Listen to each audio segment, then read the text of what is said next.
Oh, it's Hatman again. This is part 2 of the Pemberton, Denmark expedition, October 2021. Okay, so after Greenpool, went to Madfish Bay and Waterfall Beach, but Madfish Bay was the road was closed, so we went round to Waterfall Beach and then walked around to Madfish Bay. Dad was very annoyed that we couldn't get through, so we found our own way. Yep. So it's Madfish Bay is like this big channel through. A lot of the aerial photos show that sand spit is connected, but when we went, it wasn't connected. The funny thing happened. Often on the shore around Denmark, it's flat, and then right near the shore, it comes up a very steep hill, and that has the tendency to really fool the GPS. So the GPS you see is it makes it look like there's some big tsunami coming towards you because it's got the mountain 3D effect on the ocean. That's quite funny. And that night we had did dinner at the pub. It was pretty good. Yeah, it was good. Got Ribs. Okay, so day 3, Denmark. So we wanted to go to Deep Hole, and the road just stopped. It's not called Deep Hole. What's it called? It's called the Deep. The Deep. The Deep. Sorry. Deep Hole. The Deep. I don't know.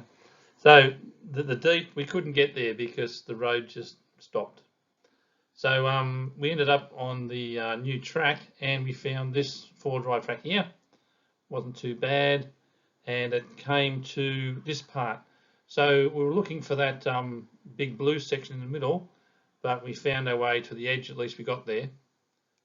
And initially, I thought that it was just going to be not a very good view like the last time. Last time the cliff was very sheer, and we daren't go too close to the edge. And at least this time you can actually see the rock platform. Last time you couldn't even see that. But Sammy came to the rescue. Sammy found a way down to this nice ledge where you had a really great view. Yeah, I found this little rock platform. And Dad couldn't see the rock platform from where he was standing, so it just looked like I was walking into cliff. And he kept being like, "Be careful." And I'm like, "I will," as I walk off a cliff.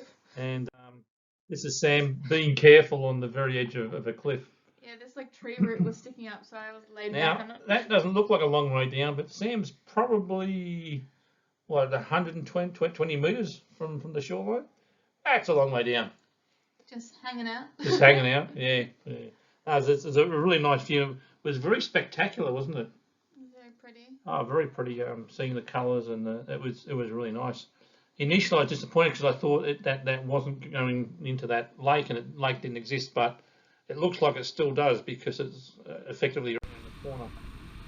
So this is what it looks like on the video. You see the very steep ways down, and the rock platform. The tide's a fair bit lower this time, so that's good.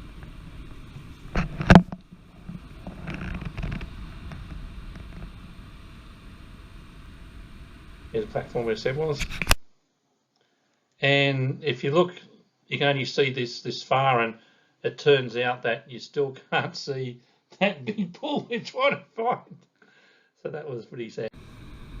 So I had a look around the side of that hill, and there was a way down about halfway, probably only about 30-40 metres down. Then there was a sheer cliff after that, so yeah, couldn't go that way. But it turns out in this part of the gully, there's a deep section, and it appears that there's a way down there, which is. So when we're 4-wheel driving back, you can see just coming up on the right, there's a little bit of a track. And that was part of the Bidham track, is it? Bidham track. And so you can walk there. So we had a look at that bit of track.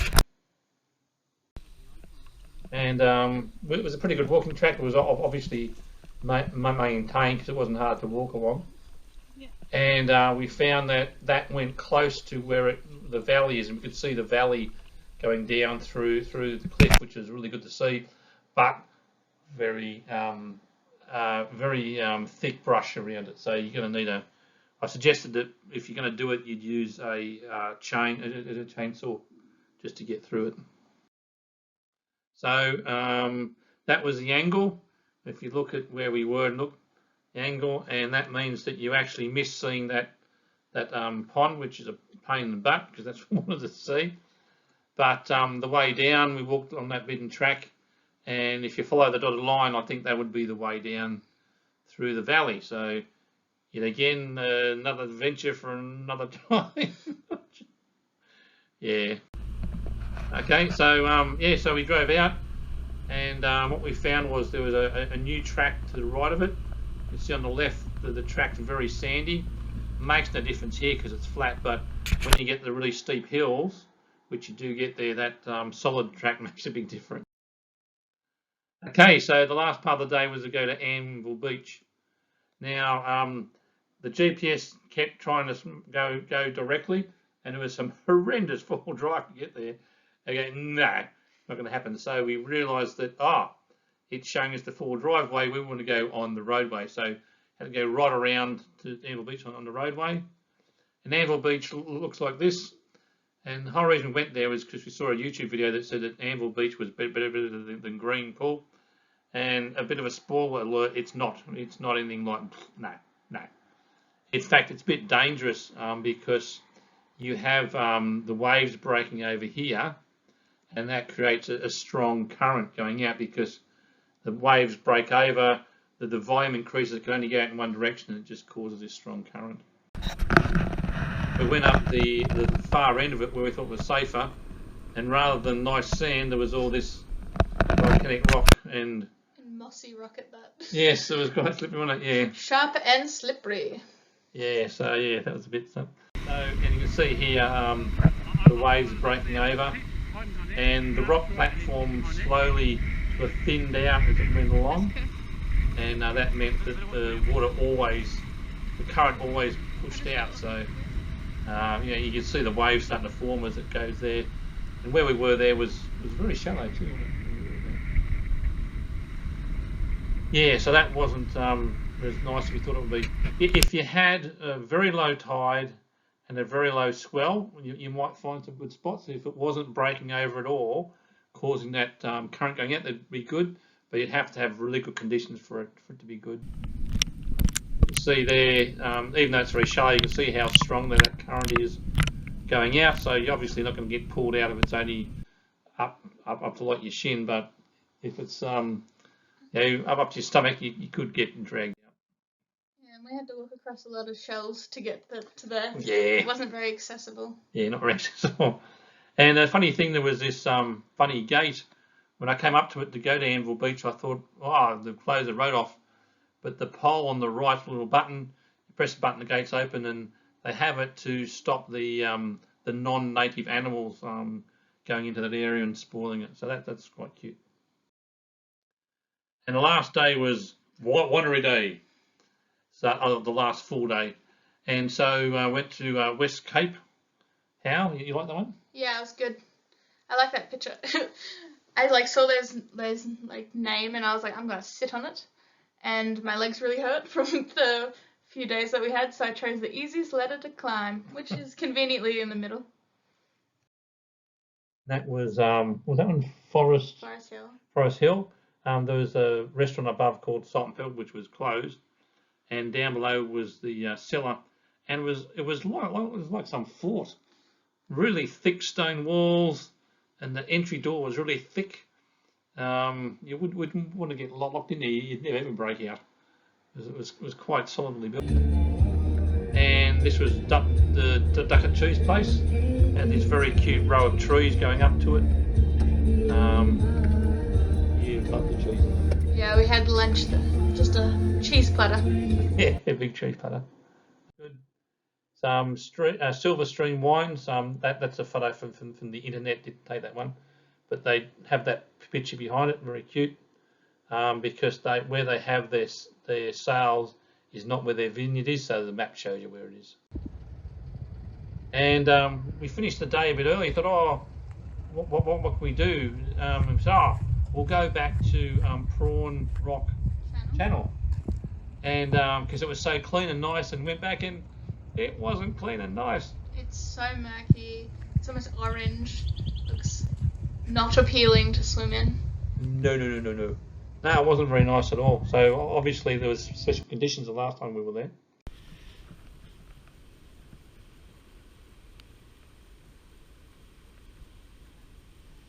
You know, some people would take a fenced off area as something to avoid. Not this man. This man says, I'm not allowed here. I'm gonna go there.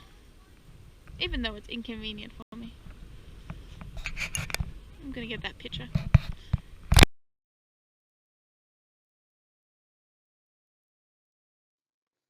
And the top had this nice view, and it was getting pretty late on the last day before travel day, but we got down to see here, and that was a very cute little place, wasn't it? Well made that the waves broke over, filled it up, but they got out to the back, so it was pretty safe. And we spied this area up the top here, which from Google Earth it looked like a really good pool to swim in. We ran out of time, so we just had a look at this. This was me just sticking the GoPro under the water. I wasn't in the water. But you found some fish.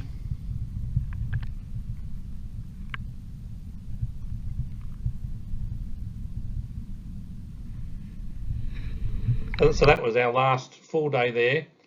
Then on the travel day, the next day, we just had time to go back to the beach. And this is past that big hole that we saw in the distance. And unfortunately, the tide was quite high. That's the hole there, but we confirmed that it was complete all the way around, and at low tide, we think it'd be a really good place to swim. High tide, not so much, but at low tide, and there was no sort of bad current section. It was all pretty even, so that was pretty good. And Sammy got to try swim properly in that pool to see if there's any fish. I could see fishes before I was even in it, so I knew there would be. And she got a surprise. There's lots of fishes.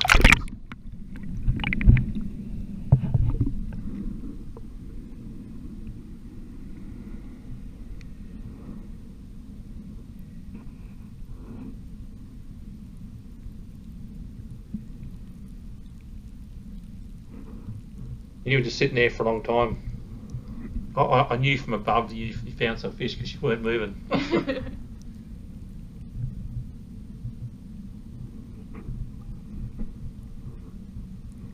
So all the fish go and hide underneath that rock. Yeah, these fish are really shy. Like I couldn't get anywhere near them without them swimming away.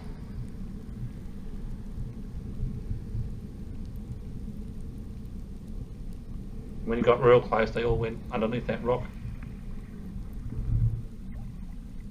And then when you look where they went,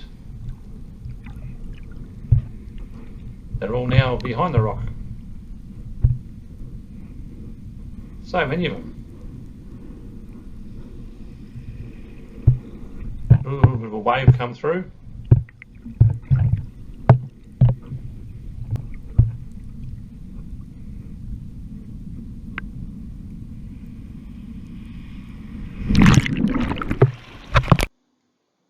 Then a massive wave comes through. Yeah, I could hear the wave coming because my head was slightly out of the water, and I was like, I'm gonna die. So I just stood up. Yeah, so that was our trip. So did you like that trip? It was a really good trip, yeah. Got lots of fun things. What was your favourite part? My favourite part was probably this pool at the end.